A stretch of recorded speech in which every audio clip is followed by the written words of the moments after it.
മക്കളെ എപ്പാ നോക്കിയത്? വീട് നല്ല ചോർച്ചല്ലേ, ഇത് എങ്ങനെങ്കിലും പൊളിച്ച് നന്നാക്കണം. ഇപ്പച്ചിയെ നമ്മളെ വീട് മാത്രം മോഡൽ വീട്, ബാക്കിയുള്ള ഒക്കെ വാർപ്പും വീടാ. മോളെ ഇപ്പൊ വെച്ച് വീട് ഉണ്ടാക്കുന്ന ഒരാളെ വിളിച്ചിരിക്കണം, എന്ത് വരാന്നാ പറഞ്ഞത്.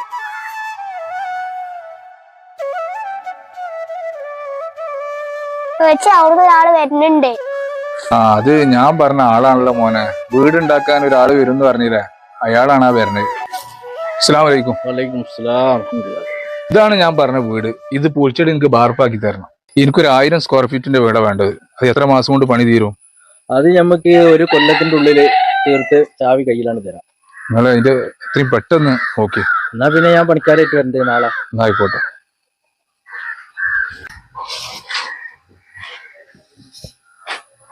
ഈ പാഹപ്പെടുന്ന വരുന്ന എഞ്ചിനീയർ ഇവിടെ നിന്നാ ഇജിപ്പോ ഇവിടുന്ന് വരുന്നേ? ഇവിടെ ഉള്ള ആ ഓടിട്ട വീട് അത് പൊളിച്ച് വാർപ്പിടാനുള്ള കോണ്ടാക്ട് എനിക്കാ തന്നിട്ടുള്ളത്. എന്നാ വരട്ടെ? എന്നാ പോയിക്കോളെ.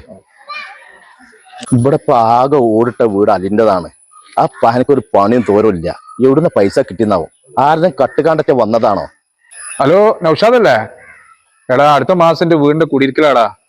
അപ്പോ നല്ല ഫർണിച്ചർ അവിടെ കിട്ടുക. ഇതൊന്നും എന്റെ അടുത്ത് കണ്ടു വരുമോ?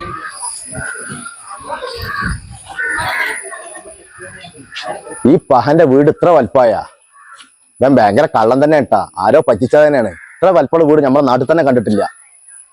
പഹൻ അലിയെ എന്താ വിളിച്ചിന്? നൗഷാദ, വീടിന്റെ പണി ഫുള്ള് കഴിഞ്ഞ്. ഇനിയിപ്പോ ഫർണിച്ചർ വേണോ? എന്റെ അറിവില് എവിടെയെങ്കിലും നല്ല ഫർണിച്ചർ ഉണ്ടാ? അനക്ക് അറിയില്ലേ ആ ജപ്സി ഇല്ലേ? ഇത് നമ്മളെ ജപ്സി ഫർണിച്ചറാ. അത് വെള്ളിയാമ്പുറം മാത്രല്ലേ ഉള്ളൂ. അല്ലേ, മൂപ്പരൊക്കെ പോയിക്കോ. മൂപ്പർക്ക് എല്ലാ സംഗതികളും അറിയാം. മൂപ്പര് എനിക്ക് കിട്ടണം. ഞാൻ എന്നാ പോട്ടെ. എന്നാ ചോദിക്കാം.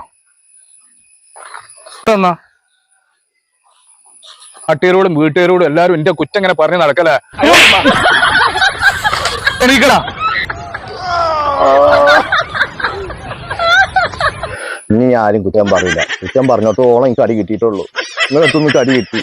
ഞാനിപ്പോ നിങ്ങൾക്ക് എന്ത് ഹെൽപ്പാ ചെയ്യണ്ടി? ഉഷാദ് പറഞ്ഞു വെള്ളിയാമ്പുറത്ത് ജപ്സി ഉണ്ട്. എന്റെ അറിവിൽ വേറെ ഏതെങ്കിലും ഷോപ്പ് ഉണ്ടോ? എന്റെ അറിവില് ഓൻ പറഞ്ഞത് തന്നെയാണ് ജപ്സി. അത് വെള്ളിയാമ്പുറത്ത് മാത്രമൊന്നല്ല, പാണ്ടിമുറ്റം ഒയ്യറോട്ടിലും തുറക്കുന്നുണ്ട് മറ്റന്നാളെ തിങ്കളാഴ്ച. പിന്നെന്ന് വെച്ചാല് അവർക്ക് സ്വന്തമായിട്ട് കമ്പനിയും ഉണ്ട്. പിന്നെ ലൈവായിട്ട് അവർ നിർമ്മിച്ചു കൊടുക്കുന്നത്. അവിടെ ചെന്ന് കഴിഞ്ഞാൽ നിങ്ങൾക്ക് വീട്ടിലുള്ള എല്ലാ സാധനങ്ങളും നിങ്ങൾക്ക് പർച്ചേസ് ചെയ്യാം. മിതമായ വിലയുള്ളൂ. നിങ്ങളെതിരെ ബേജാറാവണ്? ഓൻ പറഞ്ഞ സത്യം തന്നെയാണ്. നിങ്ങൾ നാടിന്റെ കൂടെ ഒന്ന് പോരി, ഞാൻ കൊണ്ടുപോയി നിങ്ങൾക്ക് കാണിച്ചു തരാം. പോരെ?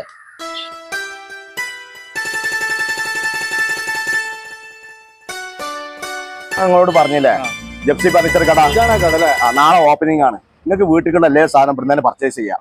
പിന്നെ ഞങ്ങളോട് കാര്യം കൂടി പറഞ്ഞിട്ടുണ്ട്, ഒരു സ്വന്തമായിട്ട് കമ്പനിയുള്ള കാര്യം കൂടി. ഒന്ന് കണ്ടു നോക്കി. ബെഡ്റൂം ആൻഡ് കിച്ചൺ സെറ്റ് ചെയ്ത് കൊടുക്കുന്നു. ഓർഡർ പ്രകാരം സോഫ ആൻഡ് കർട്ടൻ നിർമ്മിച്ചു കൊടുക്കുന്നു. ഓർഡർ പ്രകാരം ഫർണിച്ചറുകൾ നിർമ്മിച്ചു കൊടുക്കുന്നു. Jefsy furniture and bed house, Pandimuttam. പുതുതായി പ്രമുഖ വ്യക്തികളുടെ സാന്നിധ്യത്തിൽ സെപ്റ്റംബർ 9 തിങ്കൾ രാവിലെ 9 മണിക്ക് തുറന്ന് പ്രവർത്തനം ആരംഭിക്കുന്നു. ഫർണിച്ചറുകൾ ഫാക്ടറി വിലക്ക്. ഈ ഓഫർ വെള്ളിയാമ്പുറം താന്നൂർ തലക്കടത്തൂർ ഷോറൂമുകളിൽ ലഭ്യമാണ്. മക്കളെ മറക്കണ്ട, പാണ്ടിമുറ്റം